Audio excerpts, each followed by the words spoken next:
Hello, hello. Welcome to the Unspoken Heart Discussion Hour. I missed y'all. Been a whole long week. We got a special treat for y'all today. Actually, we got two. I'm going to have a little help on here. So we'll introduce them. We're trying to wait on our other guest. He's having a difficulty getting in. So just give me a moment and we'll go on with the announcements. Hopefully, he won't have a difficulty in clicking the link.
Give us just a minute. I'm communicating with our guest right now to try to help him to get in.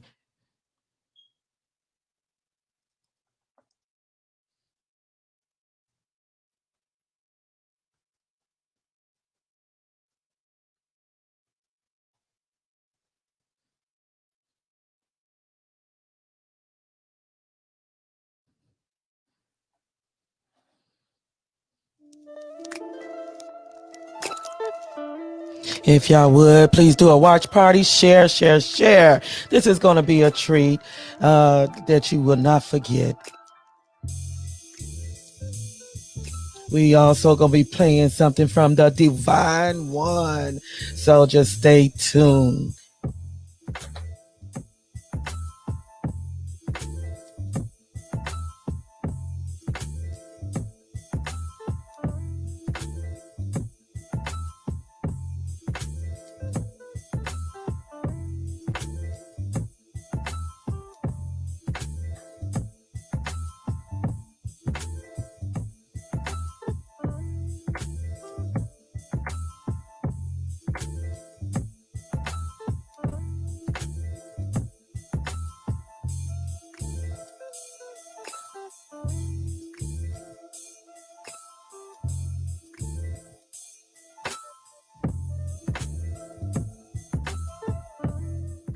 Okay. As I said, we're going to have a host here, and I'm going to bring him in for a minute. He might have to help our guest to get in. He's having trouble getting in. So just give us a moment, please. And who I'm bringing in right now, he was the former disc jockey of 1480 KCHL AM. Also, he is the joint host of the morning. No, it's the spot. I'm sorry, I'm getting his shows mixed up. And I introduce to y'all Dre Koo. What was you finna give me? The morning coffee show. Hey, Hey. yeah, bro, that was the joint. What's happening, people? What's happening? What's happening? What's happening? I'm feeling kind of delicious right now. Yeah. So Okay. You know, spicy and delicious soup. Somebody might want to taste. I ain't saying that. I'm just saying what I'm saying. I'm too spicy for some, okay? But I need you to do me a favor. Could you direct our guest on how to get in here? I think he's taking the wrong steps. He said it was different from what the way you had did it. Yeah, it is. It is. So Okay. let Could you me let could me you call him up and yeah, yeah, direct me yeah. in. I'm gonna have you exit the room and try to entertain a guest while we're waiting on y'all to come in. Please help him so he can get through. All right, got you covered. Thank you. Okay, y'all. Mr. Coop is going to help us to get our guest on. We both have StreamYard, but I guess things are set up totally different because I have my total broadcast and everything. So, what I'm going to do, okay, we'll play a little something just to give them some time to come on in and join the broadcast. Please don't go anywhere because right now, Street Legend presents to you for your easy listening right now. Miss, okay, it's starting to. We're not going to have this today. That was a lie. Lala Marie in Unapologetic.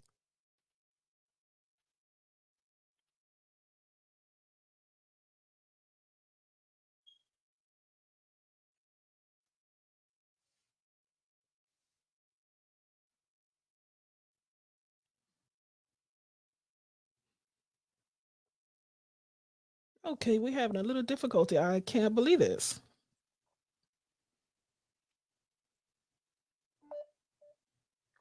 Let's see if we can get it playing now.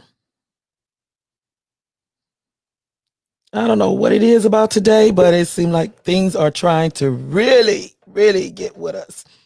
So let's try this one more time with Lala. Hopefully, it'll play this time.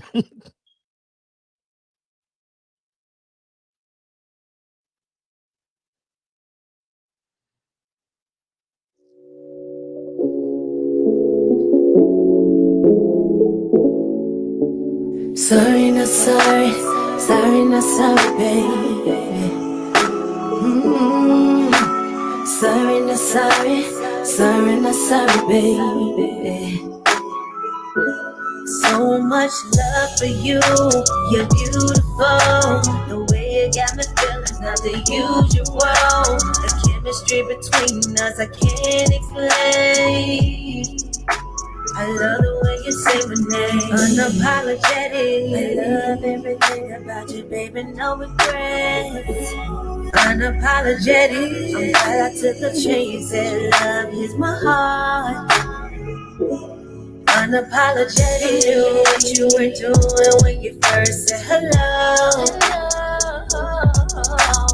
Acting all.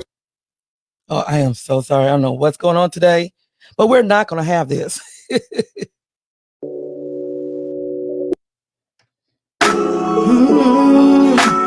Sorry, not sorry, sorry, not sorry, baby. So much love for you, you're beautiful. The way you got me feeling's not the usual. The chemistry between us I can't explain. I love the way you say my name, unapologetic. I love everything about you, baby, no regrets. Unapologetic. I'm glad I took a chance. Said love is my heart. Unapologetic. Knew what you were doing when you first said hello. Acting all shy, talking to me like you're so bashful, so bashful. Ain't lying in the back of my mind. You were already mine. I left the world behind. You got me fantasizing, daydreaming, now scheming how to keep your heart. You're super sexy, super bad, and you know it. Swagger on a million, you're the baddest in the building. You had my heart from the start, and they ain't even know.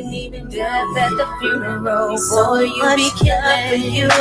You're beautiful. The way you got me feeling's not the usual. The chemistry between us I can't explain. I love the way you say my name, unapologetic. I love everything about you, baby, no regret.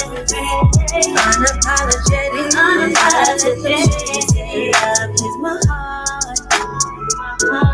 Unapologetic, who I am when I'm with you. Now a couple pose every time you take a picture. Click, click, flash. Pose for the camera. I know them haters mad cause they thought we wouldn't last. I'm going extra just to show you that you're special. I ain't tripping about no haters, apply pressure. We brainstorming, that's a different type of weather. Whether or not we won't stop, we won't stop for you. You're beautiful. The way you got me feeling is not the usual. The chemistry between us I can't explain. I love the way you say my name, unapologetic. I love everything about you, baby, no regret. Unapologetic. I'm glad I took a chance. Said love is my heart. Unapologetic. All right, all right. That is Lala Maria and Unapologetic, presented by Street Legend. Now we got everybody in the room. We're ready to get started. Thank y'all for being patient. We will go on now. We will skip over some of the announcements so we can get on with the show because like I told you, we have a special treat today. We're going to give you some laughs. We're going to give you some adventure. So just tune in. Make sure you share this live video. Do a watch party. We really appreciate it. As y'all know, next week we will be doing the tribute to Ossie Davis. Yes. And you already know we're going to have 3 poetic style men in the room. So y'all do not want to miss this show next week. Also, we will be raffling out the beautiful MK purse that you see right behind me. Please do not forget to make sure you get your raffle ticket purchased by midnight on Wednesday. That way you won't miss your chance. The winner will be announced during our live tribute next week. We will announce, keep up for the flyers. You'll see who will be on here. Thank y'all so much. Now, as before, I've already introduced Mr. Dre Coop. So we're going to bring him back on in. Hello, Mr. Coop. What's happening? What's happening? How's it going, mister? It's going like it's going. That's what I can say. How's it going for you? It's going great. It's been busy, exhausted, but it's going great. Well, that's good to hear. Yeah, so, like they say, we being blessed no matter what. Now, as y'all know, I introduced to y'all and all through the week about a special guest. Now, we're going to get ready to bring him in for you. He's born and raised in Houston, Texas, majored in business at the Texas Southern University, served in the military armed services for 10 years under the branch of the Army, employed with the United States Postal Service for 15 years. Yeah! This unique gentleman took life struggles and transformed it into laughter, placing his audience within the atmosphere of familiarity. Now, without further ado, I introduce host, actor, director, producer, owner of the DC Show Live, joint owner of Triple H Productions, and comedian, Mr. DC the Comedian. Hello.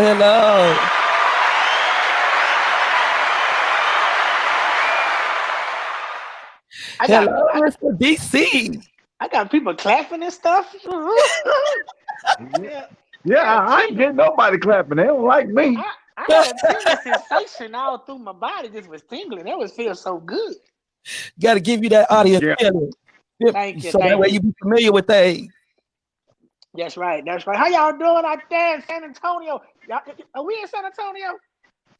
You in Houston. We in San Antonio. Well, Houston, San Antonio. I'm in New York. You ain't in New York. Right where you want to be. Mentally. What's up, everybody? Thank you for coming on in. We got a special show today. Like I said before, if y'all can't do a watch party, make sure you share this. Also, at the end of the show, we will have this uploaded to my YouTube channel under Spicy Gray, so be looking out for it. Now, you served in the military for 10 long years. 10 long years. Well, I was a military brat, so I know Oh, what okay. my dad was Okay. 22 years. Woo! Bless his soul. Bless him. Yeah. Now, can you share with us what life was like in the Army compared to where you at right now? Ah, wow. Um, Being in the military, I really thank God for that direction because at first I didn't know where I was going, but that military brought in discipline. I had discipline, but it had another level of discipline. Uh, it did me wonderful to go into the military because at first I didn't know where I was going, so it gave me some guidance to get on the narrow to where I am now. So I really thank God for getting me in there. After taking the test 3 times, I passed on the third time. Okay. Yeah, because I really, I listen, because I really You wasn't laughing, Dre? focused. I really wasn't focused on what I was gonna do, but so I failed the test twice. So Okay. I just gave up. I just gave up. So on the third time, the guy came to recruit and said, "Hey, we're gonna take a test again." I took it. He came and said, "You passed." I said, "What? You passed?" You I couldn't said, even "For believe it real?" yourself. I couldn't believe it. So when I went in, my score only allowed me to pick 2 jobs, either cook or mechanic. So I really got in under the skin of my teeth. Now, Okay. yeah. So I got in. I was a mechanic. So, but I can say being in the military, it helps. I wish every male, female, for a couple of years could really go to the military because it really helps. Okay. Man, that man didn't pass that test. No, Somebody felt sorry for him after 3 times. They were like, "Don't do that. Don't do that to him." I thank him for feeling sorry for me because I'm a But better look, person now. but I can tell you though that it's good that you didn't give up. Persistence is actually key to a lot of things. Right, right. I stayed with it though. It was good. I appreciate the military. Yeah. Now, was it hard for you to adjust from the 10-year routine being under Uncle Sam's format to the civilian world? No, it wasn't for me. It wasn't hard. I mean, because basically, really, I was doing the same thing in the military as I was doing when I got out. So, I mean, like, far as um, I had to learn different stuff. Like, because in military, I didn't pay no bills, any bills. You stay on post, everything is paid for. You might pay for your cable. I think we pay for cable and telephone bill. So coming out, I had to, learn how to do, rent and all that stuff like that. But thank God I have a wonderful wife who took care of all that. But uh, bills and insurance and doing this and doing that, I had to learn all that, and with getting up early, my working ethic was in me. Well, see, I'm gonna tell you, I give y'all all props to the getting up early because when my time schedule changed at the post office from 3:30, 3 to 11:30 to 6 a.m. to two Uh-huh. thirty.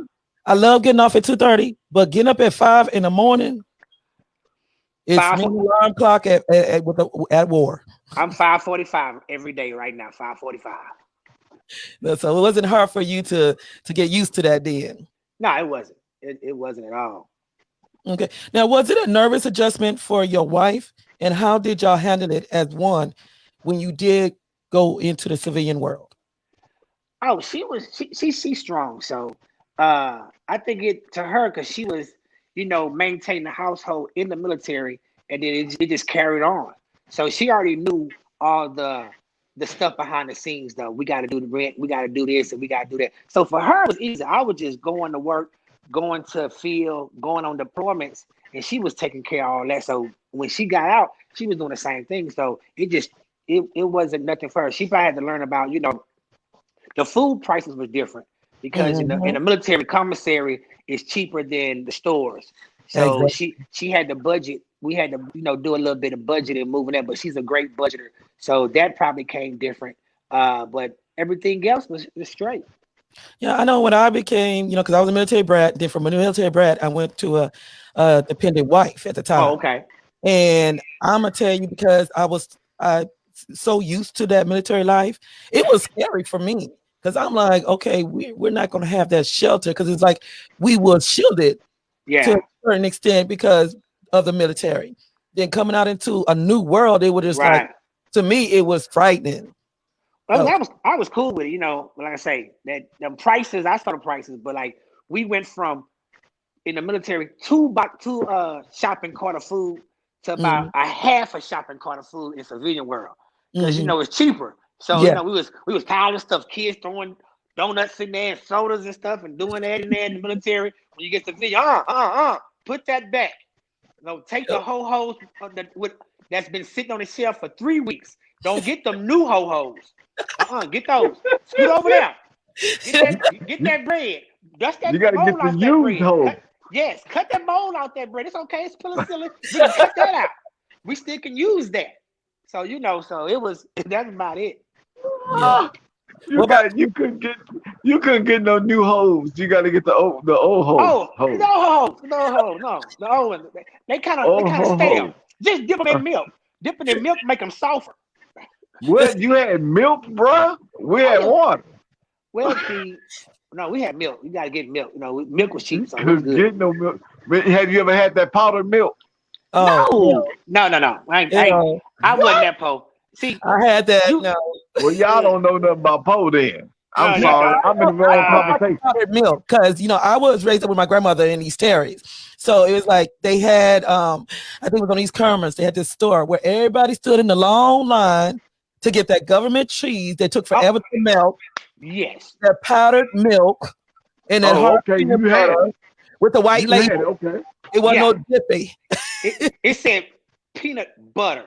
Exactly. All white and black. Peanut butter. Beans. I bet you used parquet, didn't you, bro? I don't know what that was. Some stuff I can't go. I can't go half on some stuff. I got to go with the good stuff. I got you. I hear you. Now, you grew up in the environment surrounded by a generation of preachers. Oh, yes. Oh, wow. Is it true what they say about the preacher's kid? Oh, yes. We's terrible. We's terrible. We's terrible. I could kind of tell by Dre. Oh, yeah. Well, we didn't have any my old man wasn't a preacher, but I can tell you, being friends with preachers' daughters, yeah, y'all all right? Yeah. But see, yeah. That was all right with me. That was all. I'm trying to keep it PG, baby. I'm trying to keep it PG. You tell it like it's his. It is. They some them preachers' daughters. They something else. Yes. Woo. Hey, I gotta ask you, DC. Being a preacher's son, or being in the preacher's, was it easier to connect with the preacher's daughters? Oh yeah. I mean, it was easy to connect with all the daughters, not just the preacher's daughter, the deacon's daughters, the usher daughters. Whoever had a daughter. Whoever was a daughter. The parking lot ministry daughter. the communion lady's daughters. The usher boy 1, 2, 3, 4, 5 daughters. Lord have mercy. We had to pick of the little. Spicy, was you one of them daughters? I wasn't a preacher's daughter, but I had a strict grandmother that went strictly by the Bible. She was the one that stood out in East Terry's and Deborah Heights and hand out the Bible tract. Oh, so you were known as that crazy Bible lady granddaughter. Oh yeah, she'll be the one. She'll be the one I look at like, leave her alone. Her grandma crazy. She crazy too. So we'll bypass you. Big Mom didn't play. She was protective about me. It's like if she didn't go to church, she made sure my auntie came up with the wagon and took me to church. So the wagon, the station wagon, a pull wagon. A pull wagon. A pull wagon? My grandmother never learned how to drive. So she would tell me, she said, babe, don't worry about learning how to drive. All I learned is how to drive a bicycle. I'm like, oh no, can't do that. So you were going down the street in the wagon, the red wagon. Yes. With ponytails. Yes. With the big forehead, because they always took my hair and pulled it to the back. I hated that hairstyle. Say, DC. Let your forehead show all that greasy stuff out that DC would have passed you up. But Dre, I'd have started talking to your grandma where she knew I was too young, but I should meet her granddaughter. Big Mama didn't play that. You don't know about them grandmas in the church. Big Mama didn't play that. You don't know what I know. But you better she would have been fast. Somebody. She would have been fast because she went behind her grandma's back. No, actually, I didn't. No, we did it in the front room. I didn't start liking guys until I was like late 17 because I was a big Big Mama's baby. So it was like I stayed in sports. Oh yeah, we want to talk to you. Yeah, you ain't getting talk. We bypass you. You sitting on the Yes, corner over there. You yes, over there. Yeah, you over there. You on the front row with the dick. You the one I gotta get. You the one I gotta Well, get. he would have tried as hard as he could. Dre likes the challenge, so And he would have put. Jay, he would have got shot with some holy on. She would have had that Bible just slapped him all kinds of ways. That's it. She don't play. You don't know them big mamas. All the way down to the square. Y'all don't know what I know. I ain't saying nothing, just saying what I'm saying. Listen here, baby. You better leave my precious baby alone. Oh, she didn't talk that nice. Yeah, I walk up the street. Yeah, I walk up the street and get some ice cream and government cheese. You're like, you get over there on China right now. Get your behind over China. Like, who? China. Oh, Chanda. That's how she used to say it. Did she speak in tongues? Oh, Chanda. Yeah. You missed it, bro. She country. Oh, yes, she ain't from the country. She country. She ain't from the country. Yeah. Over Chanda, bro. Over Chanda. Oh, Chanda. That's how she used to say it. Oh, Chanda. She thought like she's speaking in tongues. No. Over Chanda. No, Chanda. Yeah, but we loved us some Big Mama. She didn't play though, but I was called out because I was the spoiled one of the bunch. So like my cousin stood out and said, yeah, Big Mama was a big disciplinary when we was growing up, with the exception of that one in the front row. I mean, just call me out in front of everybody. She couldn't whoop me. She would line them up. And I know you know what I'm talking about, Dre. She would line my 10 cousins up. I sit on the only had one brother. She'll tell you, go get your switch. She'll let you get your own switch. Then she go get her switch. But then she was the type that sat there with that little paring knife and skinned the switch, had a little pan with water, dip each piece in water, then braid it, and then had to hear that whipping sound behind it. Oh, she's from the country. Is she from East Texas or something? I'm giving your grandma a hand. She was born in Shreveport, Louisiana, and raised in Leland, Texas. Yeah, they do stuff like that. They kill you. They yeah, they whip you. When they say shut up, you shut up. But we caught whippers in church. We caught whippers. We caught some whippers. I had an uncle, rest his soul. He was sitting in the front of the church and he was standing by my grandfather when my grandfather preaching. And we be in the back because see, like church back in the days, they didn't have church in church. We always in church together. And my grandfather preached out the Old Testaments, he preached the Old Testaments. So we wouldn't know none of that stuff they was talking about. So my uncle would see us, point to us, sit up, and he'll walk down that hall and take us outside and whoop us and come back in. And you would sit in church after you get through whipping. They know you caught a whipping because no, we couldn't do that. You better straighten up. Oh yeah, he did that too. I'm gonna take you back outside. He took us back outside. But I mean, but the thing about it is they still be in the spirit. Yeah. They're coming down, they're still going out shouting, and all of a sudden they go whip you with the rhythm, come back in, still shouting, sit them down. I want to be Catholic. I want to be Catholic because they go to church 45 minutes and come back. They can't catch the spirit. You can't catch spirit Catholic because you in church so quick the spirit pass you by. So I like to want to be Catholic. Yeah. So tell us, being that you had all these, did the families consumed with pastors, was your upbringing strict or was it a blueprint that laid the foundation towards your comedy? Okay. See, I flipped back from family member to family members. I was one of them children who mom moved everywhere. So I stayed with my grandfather, Reverend Hartwell, late Reverend Hartwell. That was the pastor. So that house was strict. That house was, you eat at a certain time, you eat 3 o'clock, 4 o'clock, you eat nothing else, whatever. You eat everything you plate. That strictness was there. With my mom, it was free. Heck, I'm outside 1 or 2 o'clock in the morning, walking down the street chilling. She ain't home. It's whatever. So I had both worlds. So when I stayed with my grandfather, when my mama wasn't in the picture, for those years I stayed with her, I got that discipline. I got that hardness. When I stayed with my mom, I got that freeness. Don't know where your meal gonna come from. Eating that government cheese. Don't know if you're gonna be, the light's gonna be on today. Don't know if you're gonna have, if your clothes gonna be washed. Don't know if you're gonna come to a house. Sometimes we move. I was at school and I'd come home and she outside, we'd move to a different place.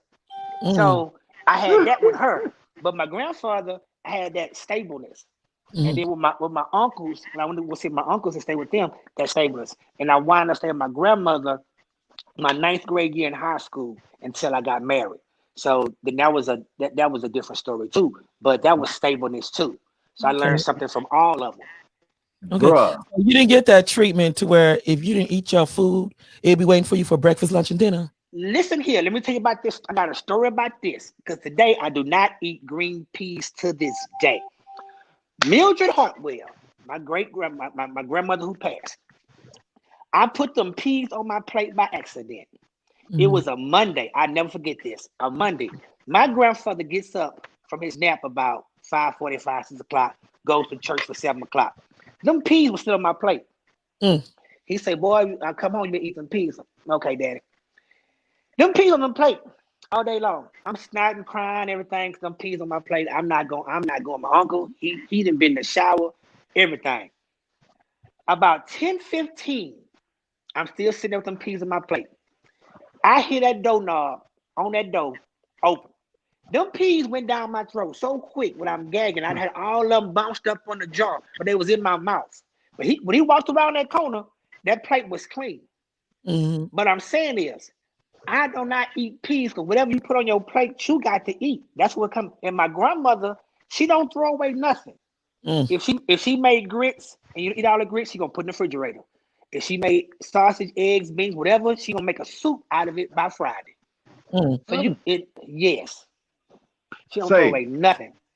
could you imagine? Could you have imagined, bro, that you got off the bus, walked home, and your mama wasn't there, and your house was empty? Oh, it happens. That's nothing new. It happened. Well. You know, neighbors say, "Oh, your mama went to. She'll be here. Stay here, baby. She'll be back here." 9 o'clock comes. She came to get me. We down the street at another apartment. Everything that was in that other apartment is in there. Pictures on the wall. Dishes in the sink. I mean, like we've been there. She didn't Is that move what? everything in Was she 2 to 3 crying? hours. No, I wasn't crying. I wasn't crying. I was tough then. When you stay with Anita, you can't. You ain't no time to be crying. Bro, what you got in your hand? Don't worry about that. I just got off of Look, work. That's the look, Miami. That's that you right there. That's that you. look, look 305. like, look like you sipping on a Happy Meal. No, don't worry about it. It's called water. It's what I'm drinking water because you talk, you gotta have water. Keeping the vocal cords lubricated. That's right. Can you But sing, man? I never no, bothered to ask you. Could no, you? Can you sing? no. Can you A rap? lady, no. A lady in the play. She had me do her play, and she said, "You can sing." I said, "No, I can't. You're gonna sing." She had got a voice coach to come in and try to coach me. Baby, I cannot sing. But that guy was trying to coach me into singing. Thank God that play didn't go on because I can't sing. It didn't make it. The play didn't make it. It got canceled. Oh. Uh-uh. Not because of me, because of her. But anyway, that's a long story short. But anyway, yeah. Okay. So, what is the most memorable time as a child being surrounded by a family of pastors that you'll never forget? Oh man.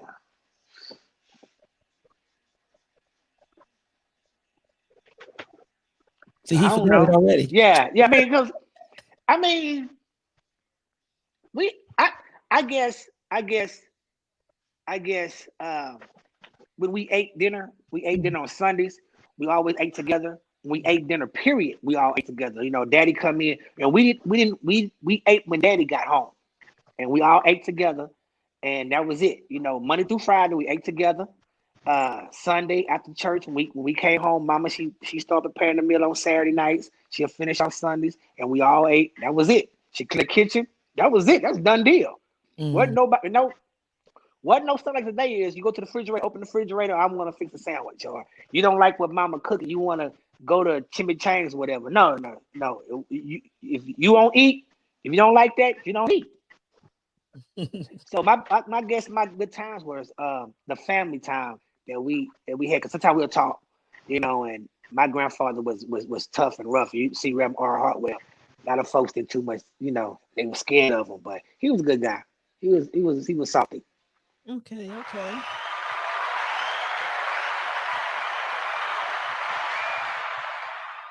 What was the one advice issue that was placed in time that you can recall to this day?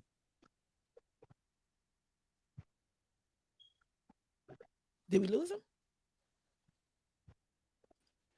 Oh, there I'm you go. here. Who, me? No, No, not DC. no. No, what'd you say? What was the one advice issued to you that was placed in time that you can recall to this day? They won't give me no advice. They won't give me no advice. Well, the one advice that was given. Oh, There you go. I say to my kids to this day, and they know too. Hard work pays off. I guess I say that, and that was instilled in me, but I'm different raising my kids how I was raised different. I was in a hard part, but yeah, hard work pays off. Okay. they don't deserve no applause. Yes, He it ain't does. that special. Everything I say You deserve know what, applause, Dre? You partner. know what, Dre? I got It's you. I my got. show. I'm on Wait, wait. the flyer. No, I got Dre. I, We ain't gonna leave him out. You got an ugly, you got an ugly look hat at on. y'all. Give me Look at applause. that. Nah. There you go. Reason why I got this hat on, An I'm ugly like the hat ladies. sipping on a Happy Meal. Listen, I'm like the ladies today. It's Thursday night. And Friday, women have beauty shop appointments. I get my hair cut on Friday. So I I got don't my know what hat on that because is. my hair's a mess. What? Y'all hear me? Go ahead, get at a clap. Get at a clap. Yeah. Yeah, get my hair. My hair's a mess right now. That's my people. Them my people. Them my people. I love y'all too. Thank y'all. Them my Okay, people. tuning in See, right now is Bryce, Kelvin Murray. Preach, please preach. And then Kelvin Murray say church. Hello, Sierra. Thank you for tuning in. Also, we have Mrs. Ursula Hotwell. She tuning in, supporting her hubby. Hello, beautiful lady. Who's Ursula? you boy, don't you play. She'll cut you up. That's why No, she'll cut you up, cute. There you go. Give me his applause. Give me his applause. Don't you touch that button. okay. Now, in the bio of Eddie Murphy, while in foster care, time was influential for him because that's where a developmental sense of humor planted his footprints towards a milestone in Murphy's life. Can you tell us as a child where your developmental sense of humor rooted from? My life is the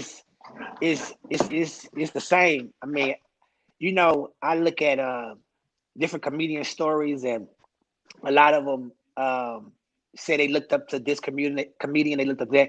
I didn't. I didn't see comedians. I saw Eddie Murphy. I saw them, but I just watched them. I didn't think I was gonna ever. I didn't know I was gonna be a comedian. I just was Mm, a class clown getting kicked out of class, and that's just me. That's just my nature, just talking and how I am. So it wasn't like a childhood like some kids put on shows for their families and do talent shows and make jokes, whatever. We didn't. I didn't do that. I just talk and just come around people and just it just flows out. I don't know. It's just a gift from God that it is, and that is it. It's natural. So I take a lot of my life stories of how I was raised and put it in my comedy. So my whole life is where I take it out, and I even have my kids to put in there to make it the story. So as coming up, I talk about being with my mom and poor, and being with my grandmother, and being here and being there. So it's all See, everything I say is like is life story. And so you ain't never just stood in the mirror and practiced it. no, no, no. I Now, I some I've they I've sing in the shower. So did you tell jokes in the muted. shower? Nah, I didn't tell no joke. I didn't start writing jokes until I got the military, and people kept telling me, "You're funny. You need to go on in and do this." So I went to a comedy show and watched open mic, and I saw them doing it, and I said, "I want to do that." And I went back the next week, and I got on stage and did it. But I didn't write until after that, Okay. and I still don't write to this day. Okay. And that's a bad thing because you have to write. I know some things. I've jot some stuff. I might jot light skinned brother with glasses and a blue shirt. I might jot that down, and then I elaborate on it. Your I'm not cousin, talking about you. your You can't even cousin. see. That's why you. That's why you. No, he's so. Look here. He can't even see. He gets this close to the your cousin is here. Why you so close? I wanted to say something Your else. cousin is here. You know what, bro? Take your glasses out. Put the glasses back on. Don't look. Why Don't you hate so me. bright? Take Don't the hate white me down. because I'm beautiful. Your Don't cousin, your cousin is here. I see. Hey, cool. You know Where what? you go? You can't yourself? see. Am I muted? Yo, No, bro, you're not if you muted. knew, if I you don't- knew why I I don't was hear up on myself. this phone, if you knew why I was up on this phone, you'd feel privileged. Y'all didn't. I can't hear y'all. But it say, man, when you first went on I stage, see you. Oh, you can't hear? You can't hear? Hold up, Drake. I don't think he can hear. Yeah, because he's not muted here. Can you hear us now? I'm muted. Okay. You're not muted here. Still can't hear? Oh, wow. Drake, can you hear? Boy, you can hear. Don't even play with me. Okay, now he's got his muted. Yours is muted. There you go. Can you hear now? Say come something. on, dog. Come on, dog boy. We can hear you now. Now he done muted it again. It's muted. That's why you ain't never learned nothing in class. I'm muted. Now say something. Y'all wrong for this.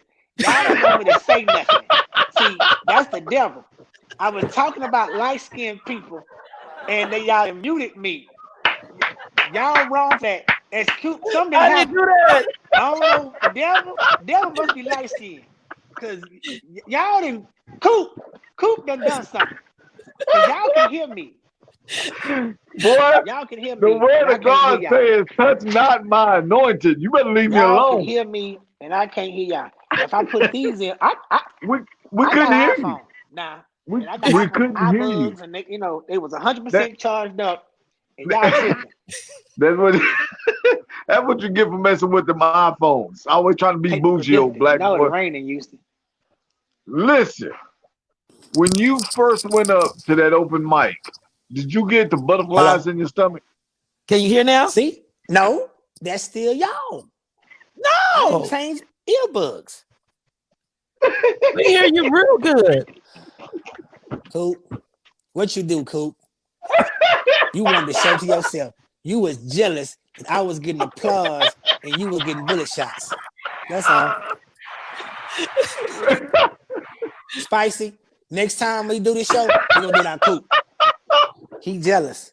That's what light-skinned brothers do. They get jealous and sabotage stuff. Listen, I got a question. Y'all tripping. I cannot hear y'all at all. Okay, I tell you what. I can't read no lips. I see you, Spicy. I'm just gonna talk, make the show funny, and we're gonna go on from there so they can go on YouTube and hear. YouTube Say, man, people, everybody see the broadcast, they talking, I can't hear them. Hold on. When you Because of Coop. Okay, why don't you try exiting and then click back on the link again? Ursula, if you can hear us and you're still watching, could you tell your husband to go ahead and exit the studio and then click back on the link to enter back in and see if the volume will help then? He's sitting there like he used to sit in class. What you say, teacher? What is 1 plus 1? I was gonna sit here. Does that mean you and me? I need a new show. We need to do a redo. I'm gonna text Coop. Type it in and send it to me so I can say something. Okay. I'm mad. My show got sabotaged by a light-skinned brother who can't see. You had a hat back then too, huh? It was that dunce hat. Don't worry about it. No, I can't hear. Bring your phone here. Okay, Lee. Okay. Thank you, Ursula. Appreciate it. Oh, golly. You know he gonna eat you up when he get back in the studio. You know he gonna get you. Oh, he ain't gonna do nothing. You watch. He gonna get you. He ain't gonna do All nothing. he seen was lips moving, and then when he see this afterwards, he gonna call you right back up. He ain't Okay, we got him back gonna do on. nothing. I'm Ain't nobody back. scared of nobody named I'm DC. back, light skinned brother. Spicy. We're gonna do a show full of dark skinned people, all brown people. Look at that. Wow. Can't see you. I love how you got Look, against that. look I how he love the come. way you got Anyway, against that white Spicy, wall, bro. hush. Look, Spicy, your get back to shadow your looks like show. your twin. Get back to your show. This is her show. She asked the questions. You just sit back there. I asked you a question, bro. I didn't want what you say. I said, listen. When you first went on, look, she's still laughing at you, bro. When you first got on open mic, your first time doing comedy, did you feel the butterflies in your stomach? Man, did I? Check this out. So I got on the list and thought I was going to be number 3, like the next person in the few minutes 3. I'm on the phone. Hey, y'all better get here. I'm going up next. I'm like number 3. Come on. The show gonna start at 7:00. I'm number 3. All my family and friends started coming. You know, we in the club and kind of. I thought you was number 3. I am. So time is going. It's 8:00, 9:00. So hold on, I'm number 3 on the list. The guy said, "No, you're number 3 at 11:00." So anyway, I went up there and got it, and I did pretty good, but I was nervous the whole time. And to this day, I am always nervous before I go on stage. But once I hit that stage, my goodness, it's over.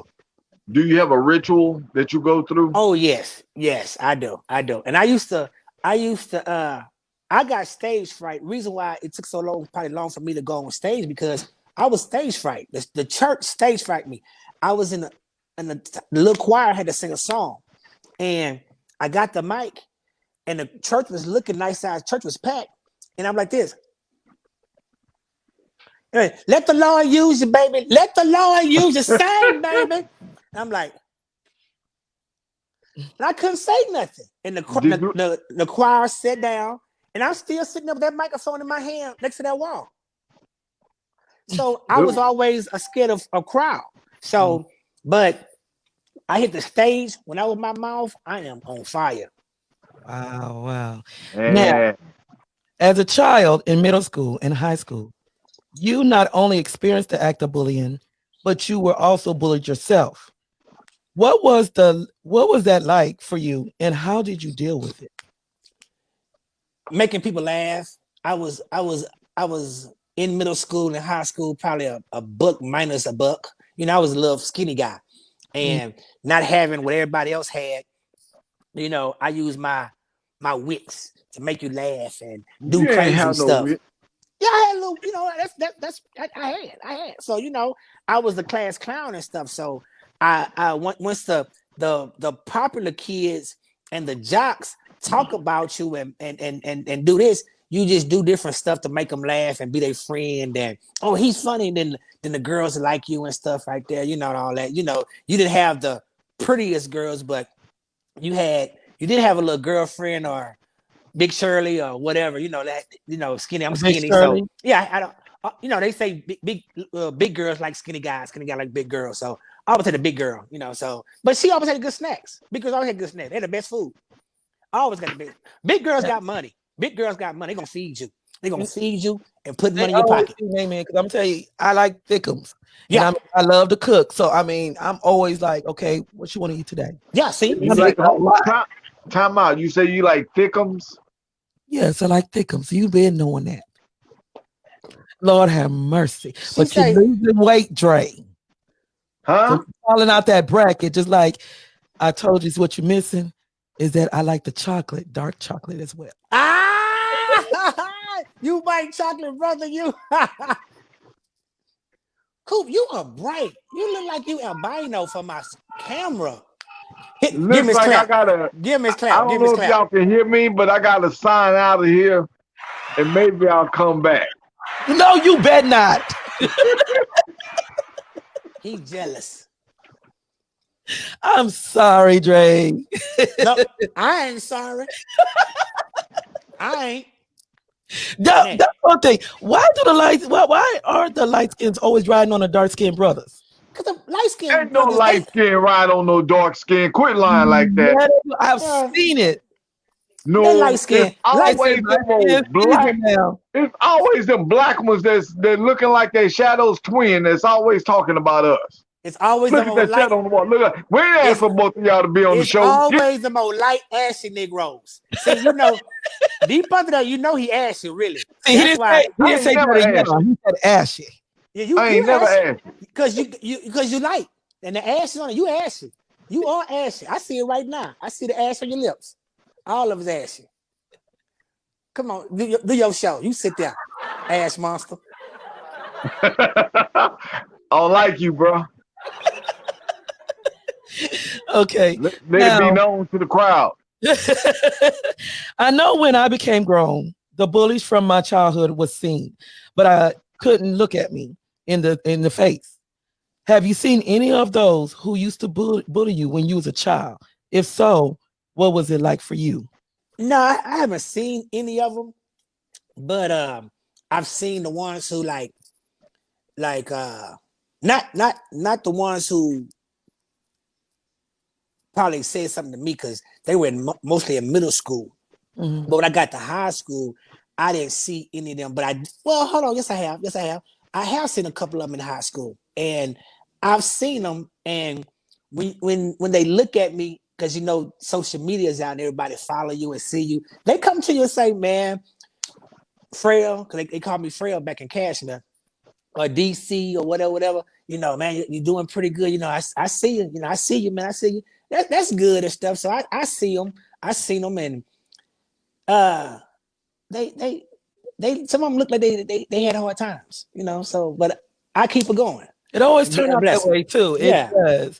Because when I was bullied in school, I mean, the same like with you, I got bullied because I had the hand-me-downs. I didn't get what everybody else got, like the name brand stuff. I couldn't afford my mom and them could afford the Jordache at the time. Okay, Yes. you know, so The it was, Sassoon. The so I was Sassoons. bullied a lot until I had enough. And once it's like it took that one fight to say, you know what, this whooping gonna be worth it. I got off that bus, and it's like after that fight, I had no problems more. That was it. You Like, must have no, been that girl got the you must have went crazy on them. I was fed up. I was all that pent up aggression and stuff that came out. You just turned red and start whooping them. Yeah, because when she hit me in the back of the head on the bus, I said, that did it. Get off the bus. And when we got the bus, I had the book in hand. I threw it down and it was gone from there. They just said that to me. Let me ask you though. Let me ask you. You went from being bullied to being a bully. Is that correct?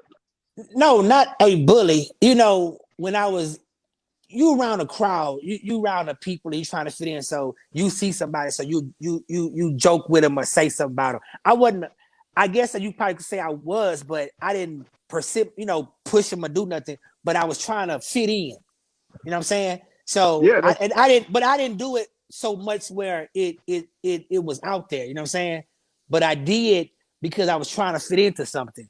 I wish you was my child, boy. You asked my son. He went from being bullied all the time to fighting that bully, and then before you know it, he's part of the group. Now he's one of the bullies. I wish you was my son, boy, because I whooped you. I tore his tail up. Why? I tell you what, I ain't saying that. I'm just saying, man, I sure whoop your behind. Yeah, I sure will. And Spicy, I would tear her little old hair-free tail so up. you gonna whoop me? Tell me how you talking now? Like you want to whoop me now? Like I want to whoop you. You want to get the belt and whoop me now? Are you mad? I ain't mad, but look, you want the whooping, you come get the whooping, bro. You act like you want to fight or something. Get your belt. Come here, Tank. Let me get my dog on you right now. You just really. I don't like you. It ain't that I'm mad. I just don't like you.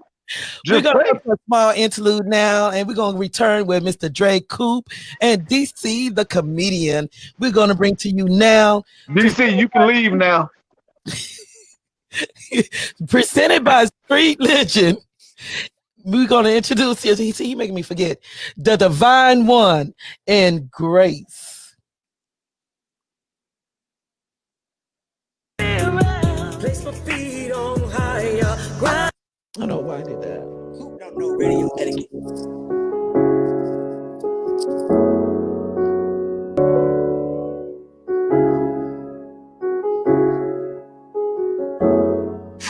Can't let this line pass me by. Gotta give you praise for my life. Now I admit that I have sinned, and I'm sorry, Lord. Please take me in. This flesh and blood will surely die, but I need you, Lord, to by my side. Hold my hand, don't let me go, 'cause I need you, Lord, please save my soul. I heard you, Lord, when you called my name. When you call me, I'll never be the same. You changed my name and you turned me around. Place my feet on higher ground. I used to live a life of sin, but Lord, you came and took me in. You made a way out of no way. Turned my night into day. Think about your grace, Lord, I love you. Think about your grace, Lord, I need you. Each and every day, wanna please you. Give you the highest praise. There are some things that I have done, but I thank you, Lord, for your son. You called my name, you came to save. Lord, I've been redeemed, and I'm not the same. Flesh and blood will surely die, but I need you, Lord, to by my side. Hold my hand, don't let me go, 'cause I need you, Lord, to save my soul. I heard you, Lord, when you called my name. When you call me, I'll never be the same. You changed my name and you turned me around. Place my feet on higher ground. I used to live a life of sin, but Lord, you came and took me in. You made a way out of no way. Turned my night into day. Think about your grace, Lord, I love you. Think about your grace, Lord, I need you. Each and every day, wanna please you. Give you the highest praise. Your grace is sufficient, your burdens are light. Lord, I'm gonna praise you the rest of my life. I cannot repay you for all that you've done for me, but it's in worship you get all the victory. Legend flow will surely die, but I need you, Lord, to by my side. Hold my hand, don't let me go. I'm sorry. Notifications came in. That was Street Legend presenting Ms. Divine One. She's available on all platforms. Y'all can look her up, download the video. She is truly a joy. Now, like I said, we have Mr. DC, the comedian, in the house, and also Mr. Dre Coop. DC, do you have any shout outs that you want to do? Yeah, let me give a shout out to my lovely wife, my family. They my biggest supporters. My moms, everybody out there. Coop been down with me. Coop, I'm gonna give you a shout out, bro. I'm gonna take it back, but I'm gonna give you a shout out now. I'm gonna take it back later. So it's a shout out for 5 seconds. But anyway, just everybody who had a part in me coming up and being on here. So big ups, and foremost, my Heavenly Father who gave me this talent and gift to get on stage and do what I do. Because without him, y'all really don't know my story. I don't know where would I be. But I sure got to give him props. Yes.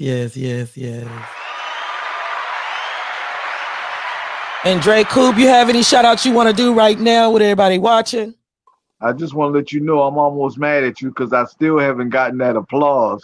This old tight cap wearing Negro. What's that say? The U, baby. The U 305. It's tight on your head. It's snapback, baby. It's snap. Can't take it up right now. Come on, But you talk. ain't Give got your enough shout out. snaps on this. And man, stop interrupting my shout out. First, want to give a shout out to my wife, to everybody watching. Look, thank y'all so much for joining me, for me allowing me to join. Spicy, I want to give you a shout out. Thank you for allowing me to join the show. Yeah. Thank you for coming on. But also, I want to thank the others that do follow me so much. And again, to my tight cap wearing, two extra small tight cap. Look, the ears are too big. That's my brother. That's my brother right there. I want to thank him so much. And I want to thank his brother standing next to him. Oh no, that's a shadow. But listen, you ain't got no shadow. You know, high yellow, visible ghost you. look, I can't even get no applause on that. Boy, I'm No. just telling you. Anyway, that's bright skin hate, boy. I tell y'all, that's quite all right though. That's why I wore dark color. I tried to represent, Thank my you. partner. Thank you for wearing that dark color. I tried to represent you. Because if you were white, But anyway. We wouldn't even see you. Anyway, shout out to all of y'all. DC, man, I want to thank you so much for being who you are, how you doing.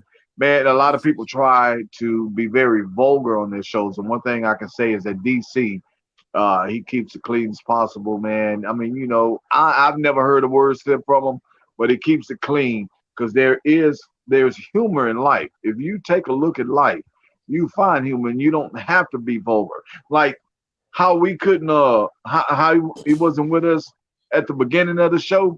That's because he didn't know how to get in. His wife helped him get in. Being that class clown. Teamwork. That's Yeah. it's a sport right there. Being that class clown, you learn nothing. So he's baby. He's like that. I'm done.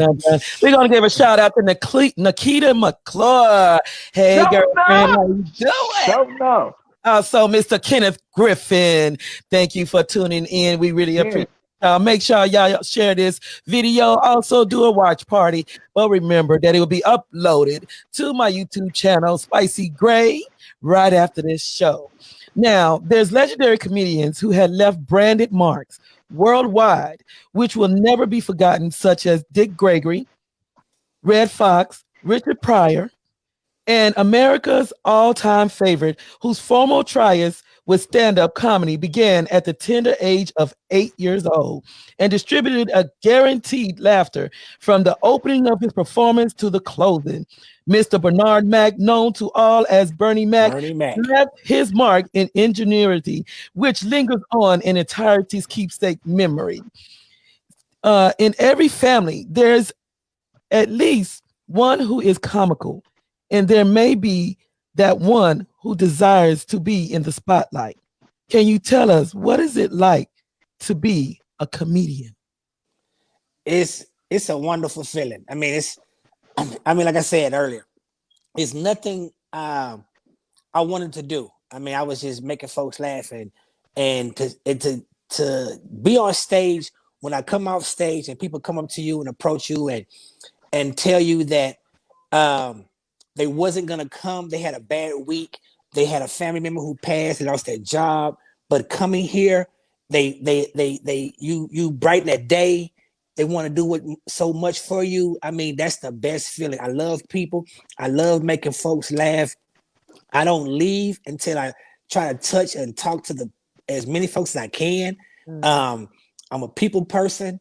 I just love being on stage and love the people, and especially when you say a joke and they can recite it to you or help you finish it because they've been there or they know about the Crisco grease, they know about the hospital bucket. I bring props to the stage, and they know about the different stuff I bring. They've been in the whippings or they caught the straps, all stuff there. That's wonderful, and I love when people are down and out and they come there and they're happy. I love putting a smile on people's face. I'm gonna keep on doing it. Because God gave me. I gotta stop. I can't stop. I've been wanting to stop so many times.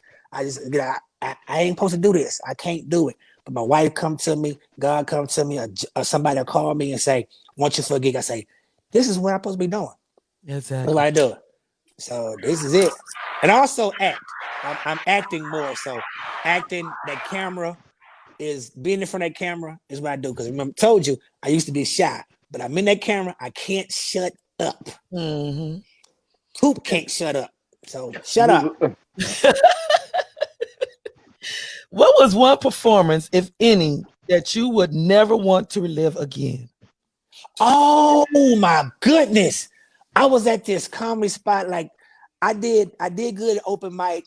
I did good at this church. So I'm hyped. I'm thinking I got paid. I'm doing good here. So I'm gonna just step out there and start going to comedy shows. I went to Marcus D. Wiley Comedy Club one night, and it was like 5 folks up in there. And I heard crickets farting. That's how bad I was. I Oh, mean, I heard people talking, they were listening to me. I bombed. And that was cool. That one was my the worst one. And I had another one when I went to a talent show. And talent shows, they want singers, and it was a singing competition. So I got up there, but they was booing me and do. They booed all the comedians. They booed us all. wow. So I was hurt, but that just fills you up and make you go back and work on your craft. Right. So if anybody never got booed, you got to get booed. You got to get booed. I mean, I've said it because it helps you think, because you can go higher and higher and higher and don't get booed. And then once you get booed when you're in your career, you'll feel hurt. But if you get booed earlier, you keep working on it. Tiffany Haddish got booed. I mean, the best got booed. Michael Jordan got cut from his high school team. And look at, you know what I'm saying? So, and he works on it. So I work Right. on all that, you know. Right. Bro, did you just compare yourself to Michael Jordan? Oh no. I'm better than Oh, Mike. okay. And that he's the GOAT in that era. I'm good in my era. I'm gonna claim that. I'm gonna speak that. I'm not gonna never say I'm average. No, I'm deep. I can hold it. You know that, Coop. You know that. Don't play. See, that's why I get claps and laughs. You get gunshots. How do you leave out of here? How do you get out of this show? You're Hope. not Because going I want nowhere. to leave. Boot him out. No, he ain't going nowhere. Can you share with us the places and people you either opened up or performed for? Because I know I didn't see you at Dre's comedy show. No, well, we tried. Dre tried, but we have my manager, and one thing about us, your worth. So, he tried. Okay, he's still there. Dre, it's all about timing too. It's all about timing. So I'm coming. But I've been with Tiny Lister, who played Debo in Friday. I've been with him. I've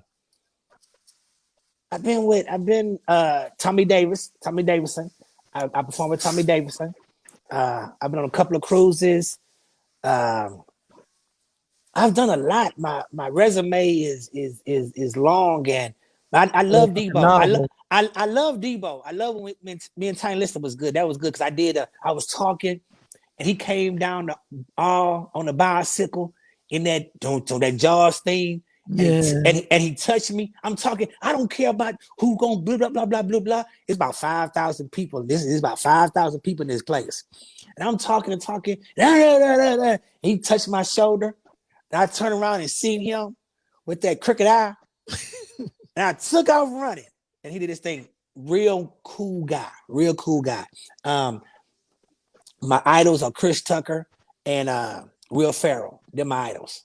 Wow. I love them both. But I love all comedians, everybody who, I take a look to some, so that's it. So he never did come and take your necklace again, did he? No, I took off running. And I just ran. That's a big old dude for real. Really? And you look at him, that eye for real. I got a crazy eye too, but that dude for real.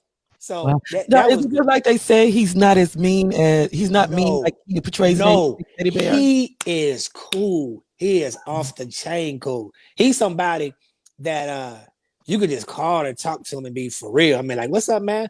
You want to get some gas? Yeah, I'm going to get some gas. You want to come with me? Yeah, man. I'm going to get a Snicker. You like Butterfingers? Yeah, okay. Well, come on. No, he's real cool. He's real cool. Wow. He is. Now, Houston held a competition for the search of one comedy talent. which was hosted by comedian Akunde. That's how you say it, right? Akatunde. Yeah, that. Uh-huh. Thank you. Akatunde. Can you share the experience with us and the outcome of that? Oh, yeah, that was wonderful. My wife was, hey, Akatunde is doing a talent search. The winner goes to Orlando. So I said, well, you go to class and then he don't talk. So I went. She registered me in. A couple of comedians went through and went through class that day. That night had the showcase, and I I did my thing for I think it was 3 or 5 minutes and killed it. Won it and got an opportunity to go to Orlando and perform with other comedians from Atlanta, Chicago, Washington D.C. and oh man, it was just great just to talk to people and be backstage and just vibe off each other, just talking, just connecting, network. So that was good. We talked, Akatunde, his wife, and my wife. They talk every now and then. Yeah, we follow and see each other. My cousin, she might kill me if I say this, but my cousin was married to a comedian, and that's who kind of got me to do a couple of characters I do. And his name is Jonathan Slocum. He played different shows and did all the Essence festivals and Meet the Browns and all this. Anyway, I have a couple of characters I do. He said, "Yeah, DC, you need to do a couple of characters with your stuff." So that's where I went. So Akatunde and them was off the chain. That whole experience, the travel, was good. I love traveling. I love tours. I've been on a tour with plays. I've been on a tour in my comedy. That was good. So just learn some stuff. So, I mean, Dre, I know Dre for quite a bit now. And in my book, he's a little jokester. Yeah, he is. He is. He surprised me because he know how to spit poetry as well. Oh, he didn't tell me that. Light skin. And he's good at whatever he strived to do. Have you two, because I know y'all friends, have y'all two ever decided, talked about doing something together? No, we sure haven't.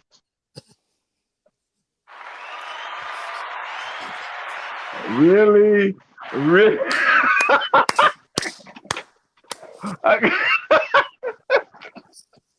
She clapped. That was good. I can't never get in touch with him. You stop it. He don't want to do no traveling show with me. You can get in touch. You got the direct line, bro. You can get direct line, but you know what's up. Are you muted? Are you playing? He playing. Oh, he playing. I'm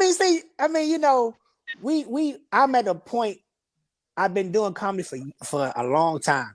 So, like I said, you know your worth. So now it's like, hey, I've been at this level here, and you got to set your goals. Bernie Mac done it. Such an entertainer do it. So we've done the open mics. We've done the free shows. We've done there. Now it's like, this is what I love doing. I'm a mail carrier by day, but I tell everybody, and I'm gonna tell everybody on this broadcast here, I'm not retiring from the post office because comedy and acting is what I love doing. Is where I'm gonna go. That is what I do. So that right there, that has to bring an income. Yes, so I have. And people don't understand that because they don't understand. I've been there 18 years. I've been at the post office, and that job is paying for what I do with the victims of abuse. Even though pretty sure in a couple of years I might have to retire medically because I did get injured on a job. But I love my job. I really do. And my job is what pays for when it comes down to the events, the donations, right? The raffles. That's the foundation right there.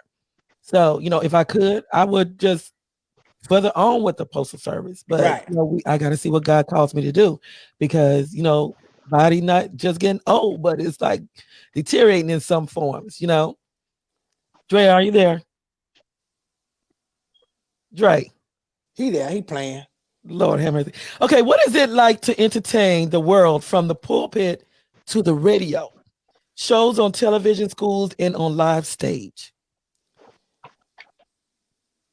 Can y'all hear me? Yeah, we can hear you. We can see your lips too. Oh. Spicy, you keep freezing up, and you keep freezing, DC. Trey, why you keep coming close to your monitor? Everybody don't I'm want to trying to see. hear. Look at them glasses. They do want to see me. Say, are they negative 0.6, you 0.9? breaking up. No, You breaking up. That's your hearing aid. Anyway, she asked me a question. Hold on. She asked me a question. Sit back, relax, rocking your chair with your blue shirt on and your blue hat. He got a match. Purple. He got a match. Everything got a match. His hat and shirt got the match. Always. Oh, anyway, he's always on point with his colors. When he comes always. There's nothing that don't match. But I'm gonna tell you, man, that one thing I give him, and I have all respect for his wife, but that dude can dress when he wear those suits and those hats. No. Dre, that boy got a gold suit on. He put on one day. That boy got a gold suit on. He like a solid gold dancer. Yes, he did. That came out of retirement 40 years later. Yes, you did, Dre. Yes, you did. When you hosted the play, when you hosted the show, listen. Anyway, Coop, sit back. It keeps breaking up. It probably is his Wi-Fi because we're not breaking up. We're good. Log out and log back on like I had to do. Yeah. I got it now. Cause you far away.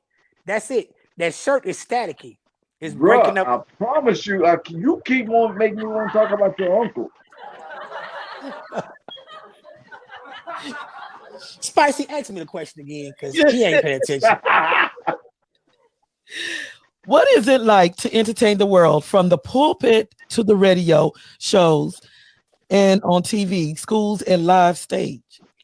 What is it like? It's off the chain. I love it. Once again, I love being on stage. I love the people.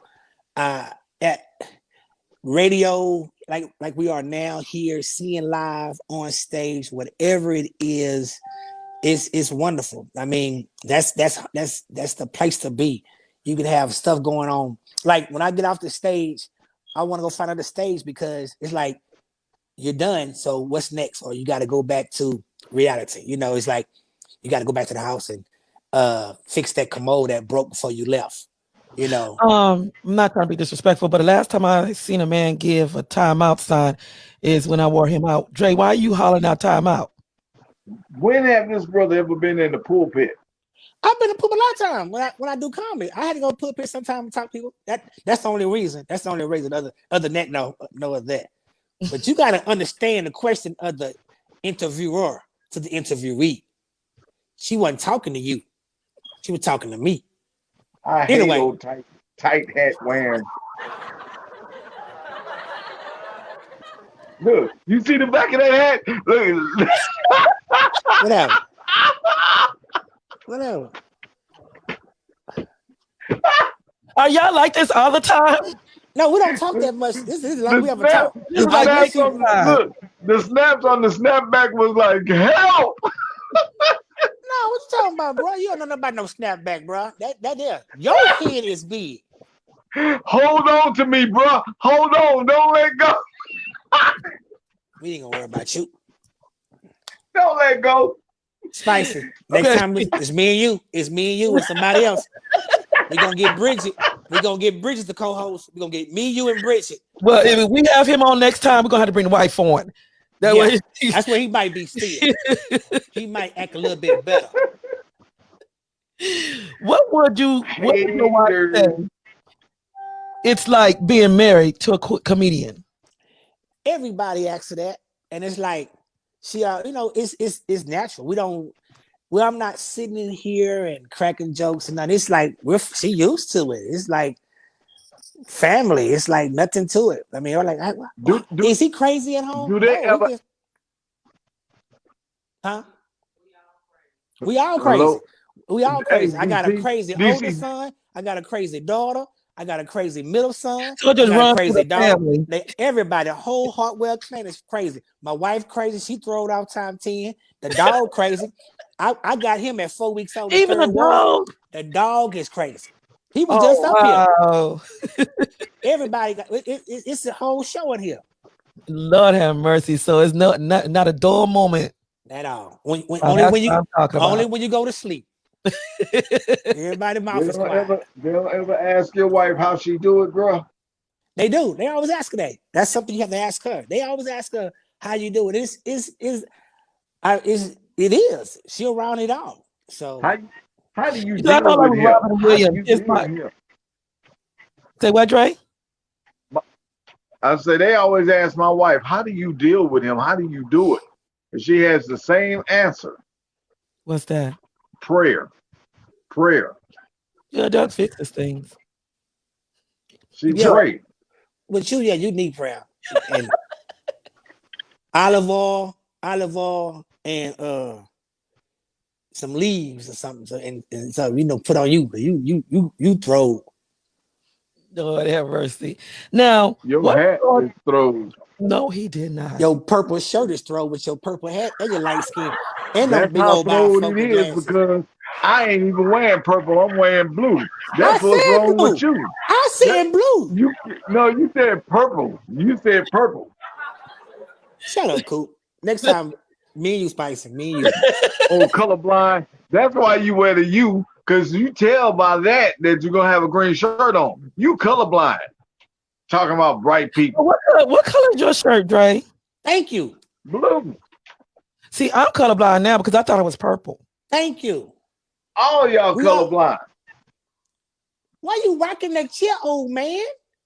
Is that your belly right there that your arms are under? That's your belly. That is your belly. Ah!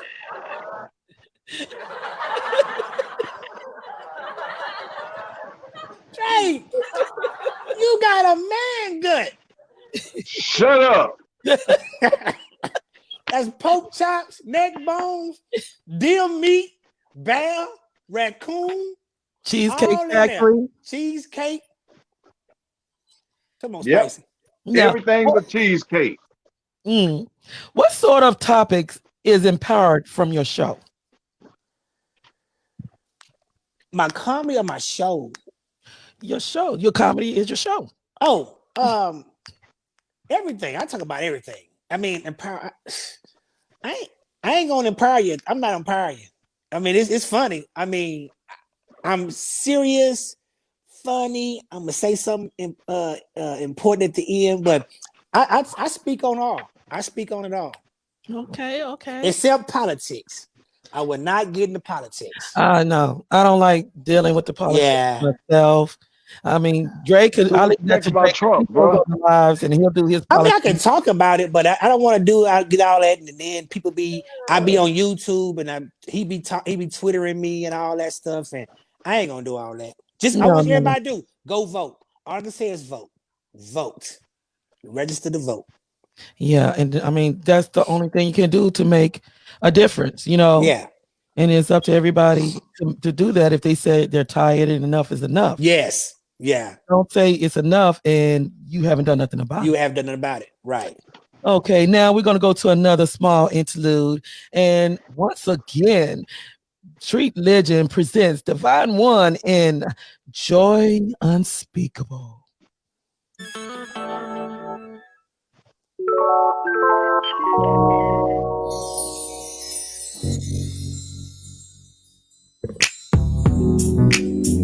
Yeah.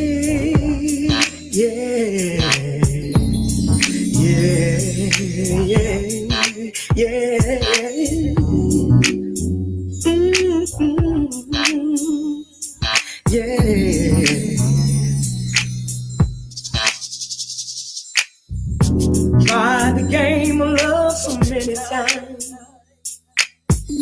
No place of peace, no joy of any kind.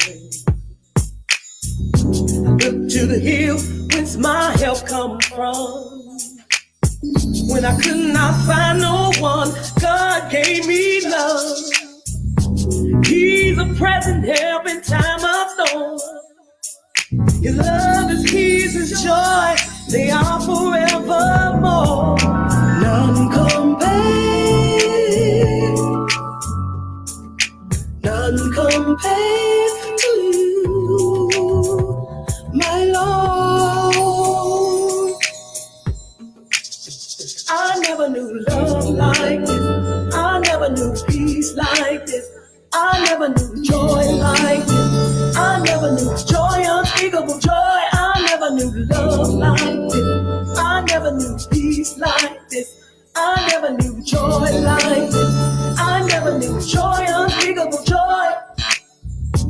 Grateful heart of worship, empty me. Pour out your love, peace, joy inside of me. Deep inside of me. I gave myself at your mercy seat. Give me all the joy, peace that you have for me. Create in me a clean heart, renew right spirit in me.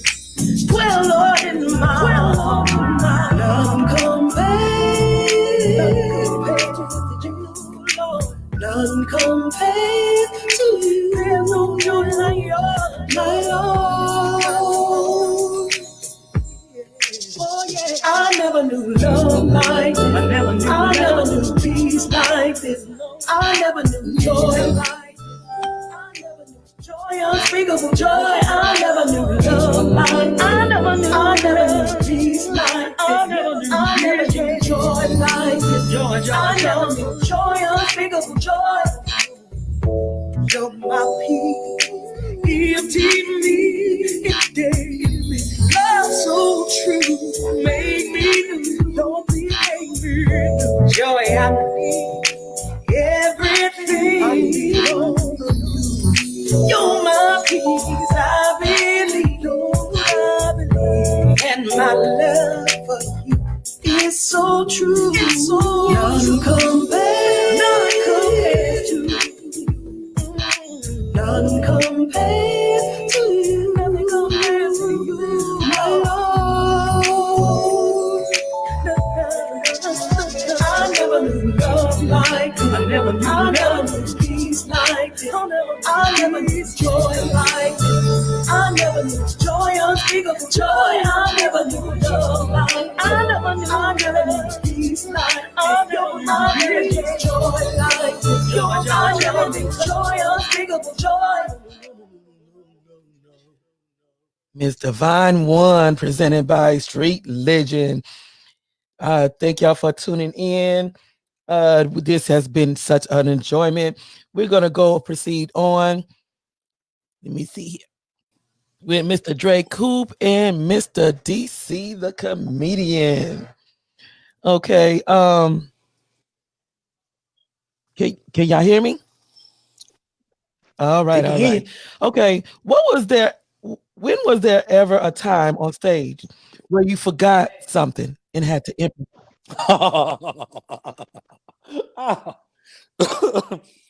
I did a show.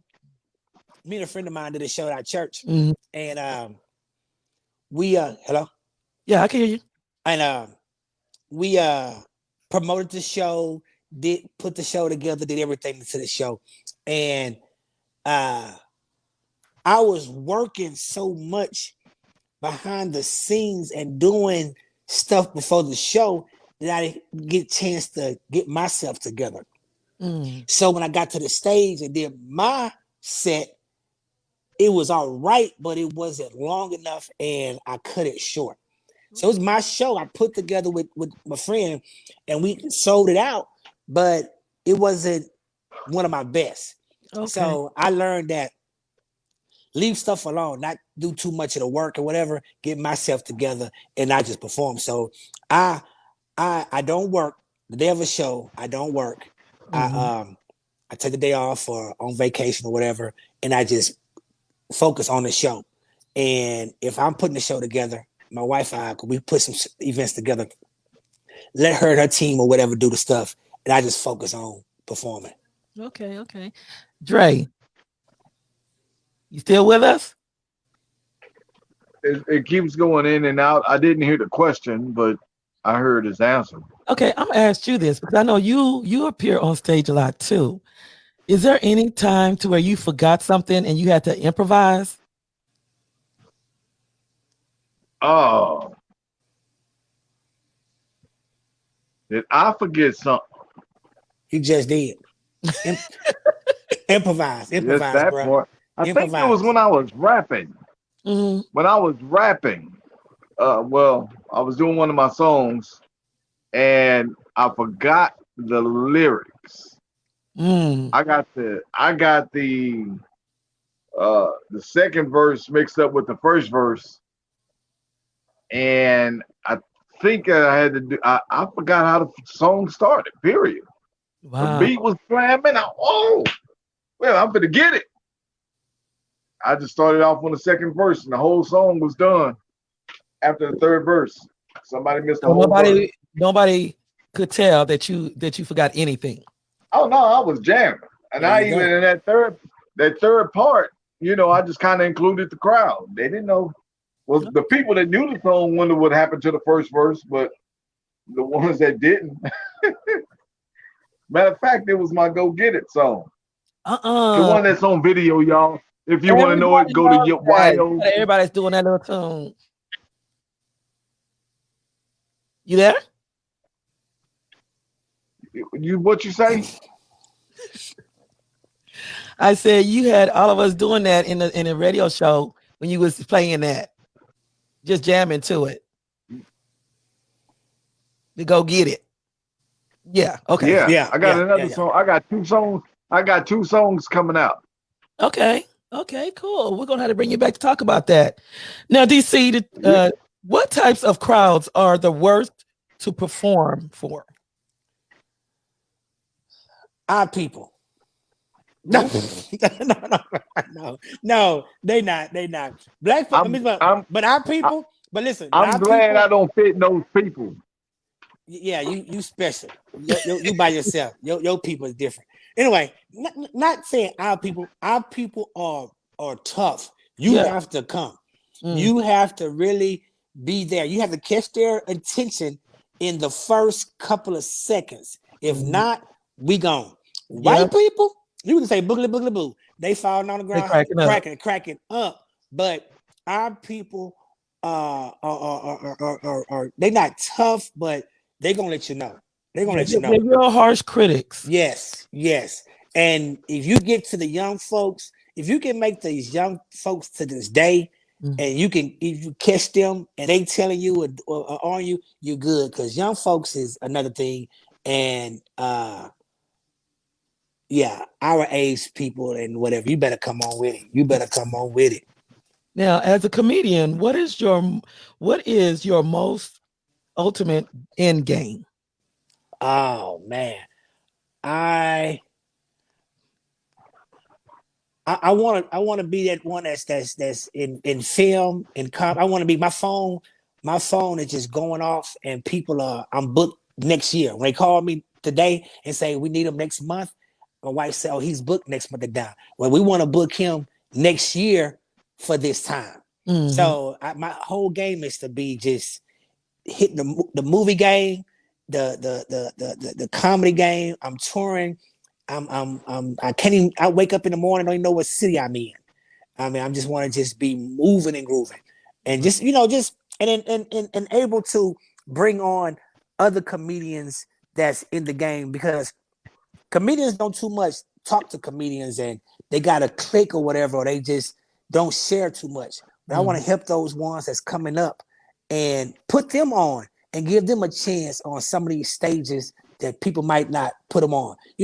Have a group of comedians. Hey, such and such, I need a comedian to open up. Okay, I got this new dude. Boom, give him 15 minutes. Give him 10 minutes in front of this crowd. Stuff like that they would never think, oh man, I ain't never there. And talk to them and groom them and help them out on some of their things and just be that one that can steer them in the right direction. Right. DC, Yeah. hold on. Let me get this one in right quick. And because I know you got them. DC, Yes, sir. you're almost 60 years old. How do you feel about TikTok? Do you do TikTok? I'm on TikTok, baby. I'm on TikTok. DC, the comedian. No, the real DC, the comedian. Yes, sir. How I feel about it? How's your TikTok doing? I just got it today, so I'm like all excited. Oh, you're gonna It be took me excited. forever to get TikTok. You're gonna be excited for a while, and it's gonna die out. It died out with me. It's okay. It's for the young folks. I've done some of them. I've got some great videos. I took some off because I had some good numbers. But anyway, it's for the younger people. But TikTok is good. But comedian wise, on social media, stand-up comedians and people that's on TikTok and people that's on YouTube that say I'm a comedian, they might not can't do stand-up, but they can be funny on TikTok and YouTube and do funny videos. So you have a different stand-up comedian and a person that's funny. Okay. Can that person do a 20-minute set, a 15-minute set? Does he do just only YouTube and TikTok videos? How long is TikTok when they Okay. do videos? Oh, you can put some, I guess, about maybe 2 or 3 minutes. Okay. Oh, okay. Yeah, but they got different stuff on there. Okay. Now, as a motivational speaker, it took me my third time on stage behind the mic to finally feel confident and without nervousness, which was once I conquered the audience consisting of 2,000 in Austin, Texas at the statewide Family Violence Prevention Conference. How many performances did it take before you realized I got this? Day one, for real. I mean, when I hit the stage, and I told you, when my first time hitting the stage, I thought it was going to be 7 o'clock when the crowd was like 2 people there. But when I went on stage like 11 something, it was packed and they loved it. So I figured that, hey, this is what I can do. The Right. next show I did it and I bombed and I bombed. And I came back and did it again and kept doing it again. Yeah, I mean, any stage I can go on, I'm gonna feel comfortable. Like I said, I'm nervous for a little bit, but I get on stage, I'm gonna do it. I'm performing in front of old people, old people. Now, is it hard doing it for them? Well, I brought my character. I got 2 characters I do. Okay. Deacon Brother Smooth and Sister Okra. Sister Okra been everywhere. So they love Sister Okra. So I brought Sister Okra to the old folks' home. Okay. And she just goes off. Sister Okra she's unscripted and she just goes. So Sister Okra is great. And Deacon Brother Smooth, he's a saved pimp that go back to his pimpish ways. But he's a deacon. Can you give us a little sample of each? I can't because it's hard. It ain't hard, but I come out in character with Sister Okra, dressed as Sister Okra and Deacon Brother Smooth. Okay. So it comes out. So my Okay. voice goes and the whole thing, and she just go crazy, baby. She just goes on. So she throws top T and she is a mess. She is a mess. Now, what do you do to generate new ideas if you're struggling to come up with new material? I just think about it's creative. Mine just goes. I was doing YouTube stuff before YouTube got like it is, but we was just too advanced in it and didn't really know what we was doing. I didn't know. So I had all them skits and different stuff we was doing way before when YouTube was coming out, but it wasn't like it was. So it's a lot of stuff up here. It's a whole lot of stuff up here. It's a lot of stuff that's in there. And it takes I got my son who's went to school for filming, and he's a photographer and he's a film guy. So he does some of my filming. So just every day. So I'm a mail carrier, so that takes in and just stuff goes in. So it just pops up.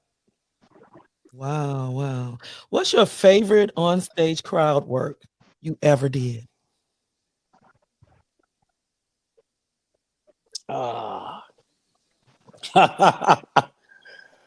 favorite on-stage crowd. All of them. Every one of them is different. I love them all. I mean, yeah, I love every time I'm on stage. I mean, every crowd is great. I mean, getting to perform in front of hundreds of people with Huggy Lowdown and Chris Paul from Tom Joyner show. That was good. I did a 2 show with them and to have them to bump the other guy out and put me in there was off the chain. Oh, wow. Damon Williams from Tom Joyner show. Okay. Them guys there. That was great. To hit them, get feedback from them and hang out with DC Curry and Corey Holtman and just all them guys, man. It just the hang out. Yeah. Wow. How would you handle a heckler while on stage performing in front of thousands of people? Oh, you get with them. You get with them. If they heckle, if they talking, whatever, you get with them. If you can go down on stage and bring the mic and the light with them, you get with them. I love hecklers. I love hecklers. You ain't supposed to, when a heckler comes and you doing your set, you get with them. And you have to get with them and you get to their level. I mean, and I've been with a heckler and shut them up. And it was a competition some years ago that they had a comedy competition. It was on NBC or Channel 13, I can't remember. And the comedians was going to do their thing, and they had hecklers out in the audience to throw at the comedians. And the comedians had to, react to it. And Damon Williams and Marlon Wayans was there, and they talked to them or whatever. But I love hecklers. I love them. How about you, Dre? Because I know Dre's mouth. How did you handle hecklers? Just like you said, you get with them. And one thing you have to remember is that you got the stage. They might be in the audience, but everybody can see you. Okay. So you just get with them. And one thing that I've been able to avoid, and I was about to ask DC this, you ever go in now? Yeah, I gotta ask because I just never have gone in on mamas. You start talking about people, and the first thing out their mouth, your mama. Oh yeah, nah, I hit that. I have too much respect for mamas because mamas are, they put in the work when daddies don't, and so it's hard for me to go. But I get with them. I go, boy, don't let them wear. I'm wearing a gold suit. Don't let them be wearing a gold suit because we're gonna talk about them. Right. Because my suit is clean. I love hecklers. You get with them. I had a table with hecklers, and the woman was drunk. They had a blind person and a deaf person, and she was there. It was 4 of them. I was in Beaumont. I used to do a show in Beaumont every other Friday, and she was just going out.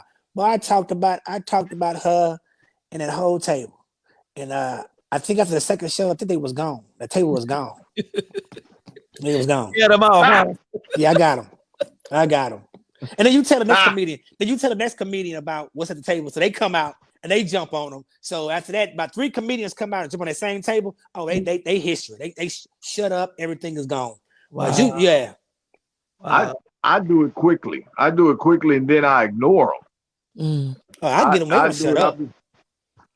Yeah, I'll ignore them. That's when they will shut up.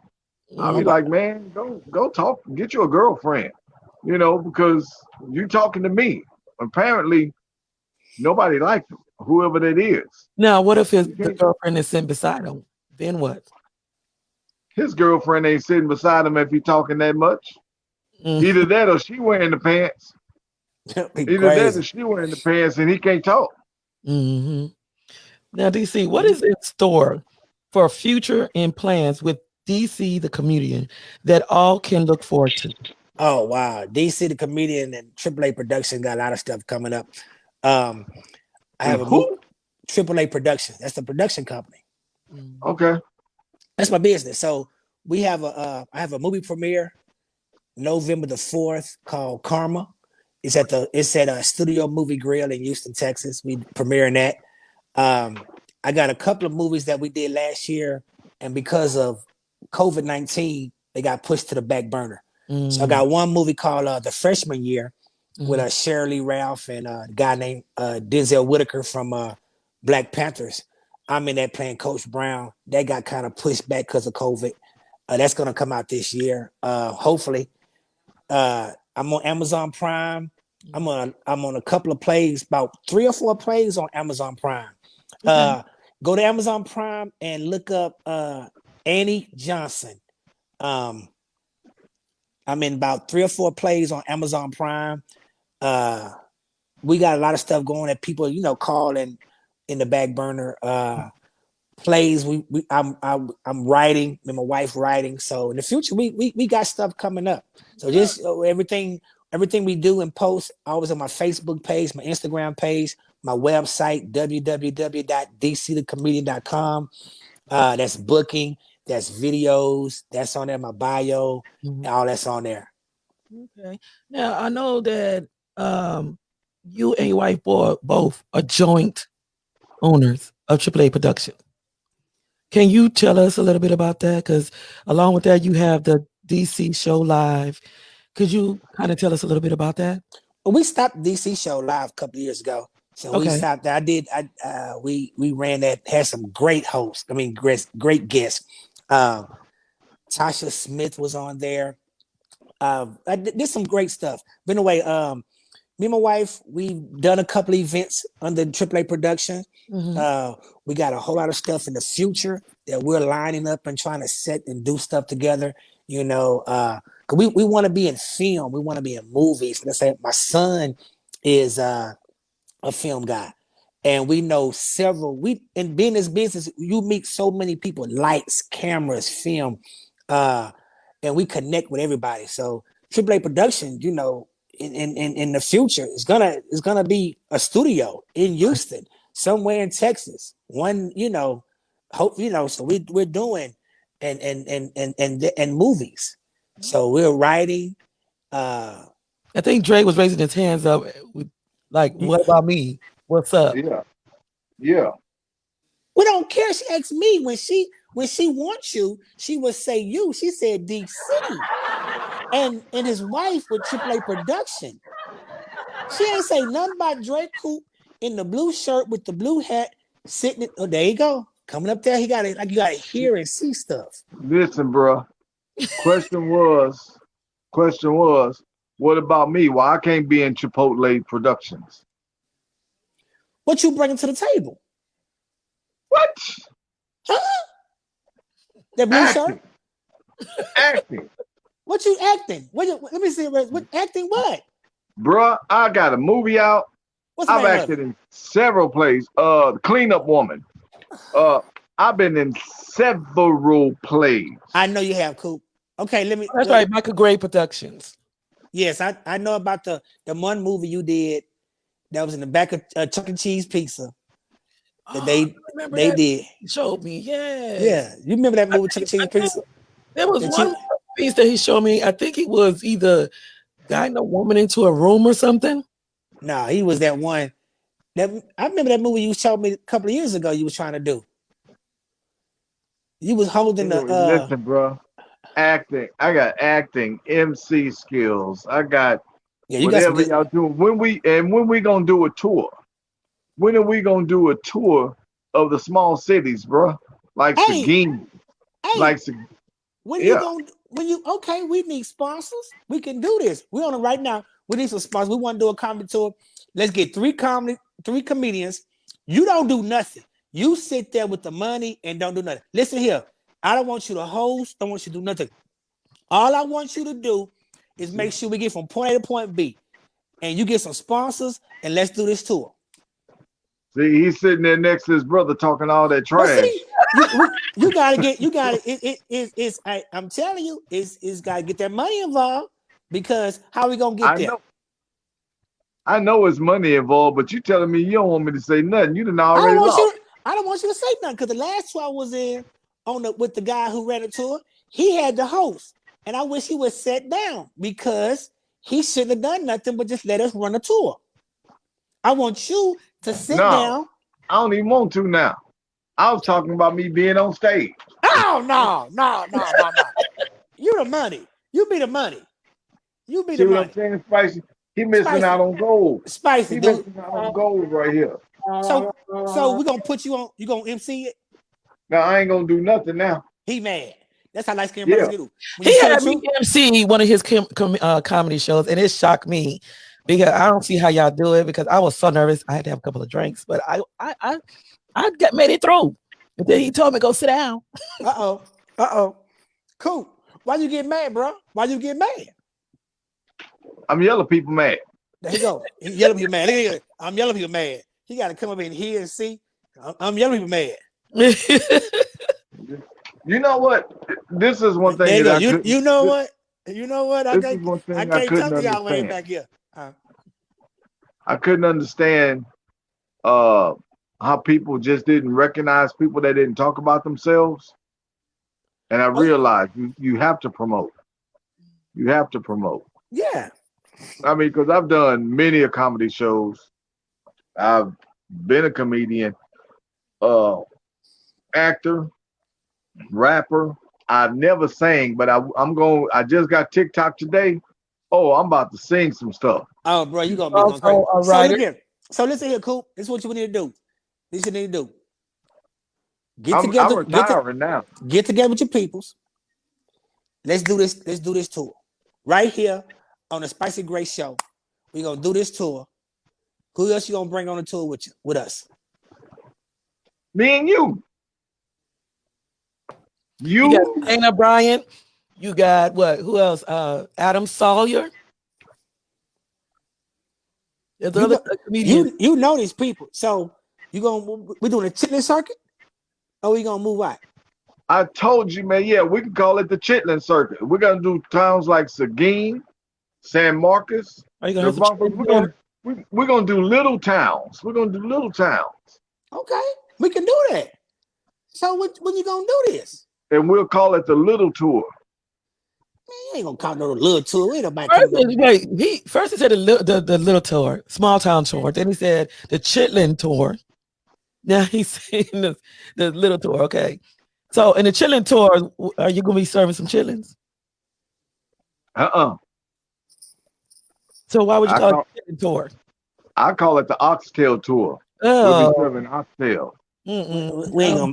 Wait a minute. You was like, you gonna be doing chitlins? Like you eat chitlins, you eat pig butts, but you don't want to eat no oxtail. No, I don't eat butts. Whatever. I'm retired now. I'm retired. That's why I'm retired. Okay, DC. Thank you. Now, we're gonna exit out the room for a minute and give you this moment to talk over to our viewers and share your advice to ones who are seeking out to be comedians, how they can follow you and what's to come or upcoming with DC the comedian. This is your moment. Oh, y'all sure did. What's up, everybody that's out there want to be a comedian and an actor? Let me tell you something. It's work. Don't give up. Put God first. If God gave you this talent, you can do it. I mean, it's gonna be rough, it's gonna be tough, but you can do it. Strive to be the best. Get in there, learn as much as you can, and all I say is just don't give up. I mean, it's there. You're gonna have times when you feel that this ain't for me, and is not. So just keep on going. That's all I can say. And hey, I felt that way. Look at me now. Boy, crazy funny as I don't know what. So keep it going. But check me out. My website, www.dcthecomedian.com. Facebook is the Sabian Hartwell. dcthecomedian.com. Instagram is dcthecomedian.com. If you need any help, any advice, call me, hit me up, text me. Don't text me. I ain't give my number out. But message me. And hey, if I can help, I help out. Anything else I gotta say? Thank you. And also, Mr. Coop, could you let them know if they want to follow you or find you? Give them the information. I'm giving you this moment as well. What's happening? It's Dre Coop, thick glasses, beautiful hat. Put it out there what it is. Hush. I know there's a hater in the background. But nonetheless, you can find me at Dre Coop, DRECOOP on Facebook. Dre Coop on Instagram, DRAY_Coop on Instagram. But listen, I really don't know why y'all would want to follow me. For real, I'm talking about retiring, man. I've been on a lot of stages in my lifetime. I really have, and I'm grateful to have done that. That's why I'm grateful that DC is picking up the mantle, and he's still running with it. But I do want to encourage you that whatever it is that you have decided that you know that God is telling you to do, you can't quit doing that. It is not in the DNA that God has given you. You stand up. You do what God has told. If you are a cake baker, you bake the best doggone cake. If you are a mechanic, you put that car together like you built it yourself. Whatever it is that God has called you to do, be the very best at it. Be the best at it, that your work will speak for who you are. and not you yourself. I think that a lot of people that brag upon themselves and get out in front, they get paid, but they'll be forgotten a lot quicker. But those who work, those whose work speak for themselves, their work, their legacy will last. Bernie Mac, he got paid, but his work spoke for him. Richard Pryor, his work spoke for him. You dig what I'm saying? Red Fox, his work spoke for him. So make sure your work speaks for itself. That's it. Can I say one thing about what Drake just said? Yes. I forgot. But I want to know why Dre would say that. Well, I don't know why y'all wouldn't. You are valuable. You're important. Somebody might want to request you and follow you. You never know. And Somebody what?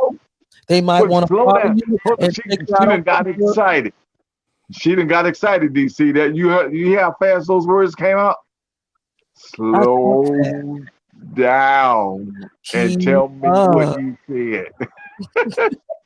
Anyway, but Dre said that you might be a cake maker, whatever he said. I mean, my mom used to always say, if you can be a dish digger, be the best doggone dish digger that is.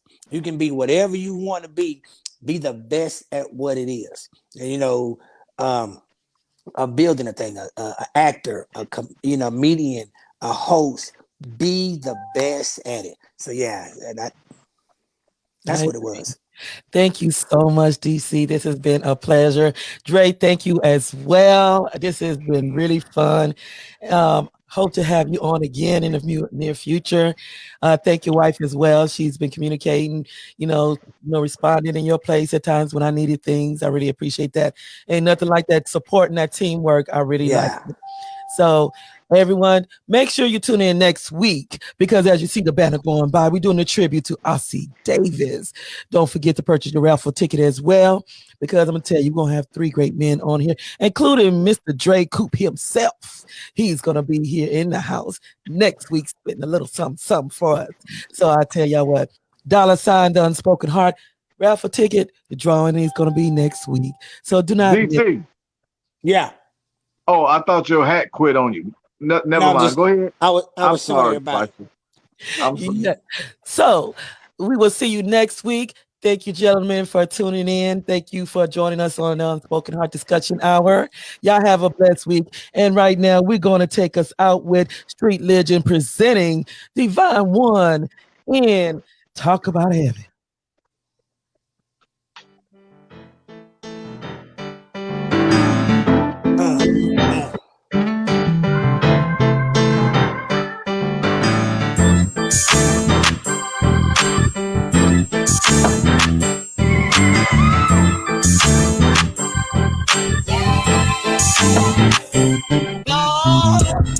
I heard a shout from Zion, people praising the Lord. Hallelujah. The tail of is coming, Gabriel blowing his horn. I hear the streets in heaven, they are paved with gold. 12 days to the city, in the New Jerusalem. I heard a great voice shouting from heaven to behold. In the voice of great triumph, Jesus is Lord. In the last day, when the great book is open, you gotta be saved before the last word spoken. People don't talk about heaven no more. How the King of Kings and the Lord of Lords is coming.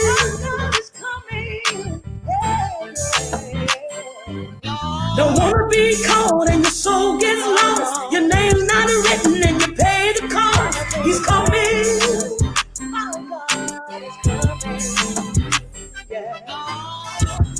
When we all get to heaven, hallelujah, gonna sing and shout. Ain't nobody there to turn me around. We'll be singing and shouting how we've been redeemed. Giving great reverence to the King of Kings. No more quiet there. We will all be free. Seated at the right hand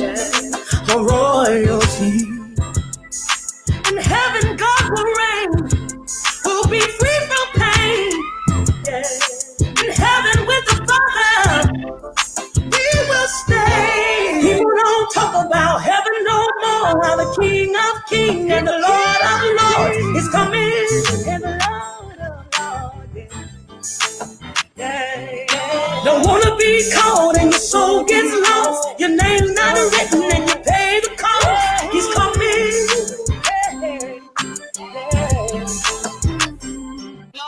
Oh, how we love you, oh Lord, our great King. We love you. Came down from heaven, so we believe in.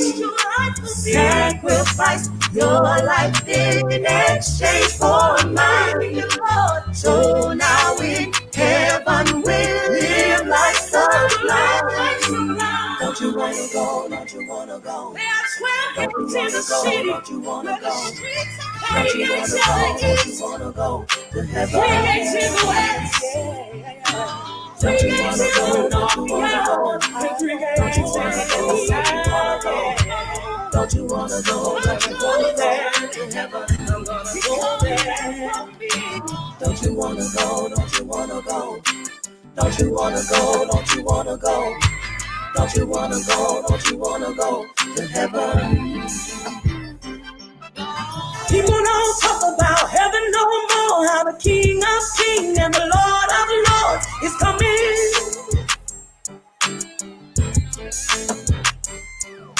Don't wanna be caught and your soul gets lost. Your name's not written and you pay the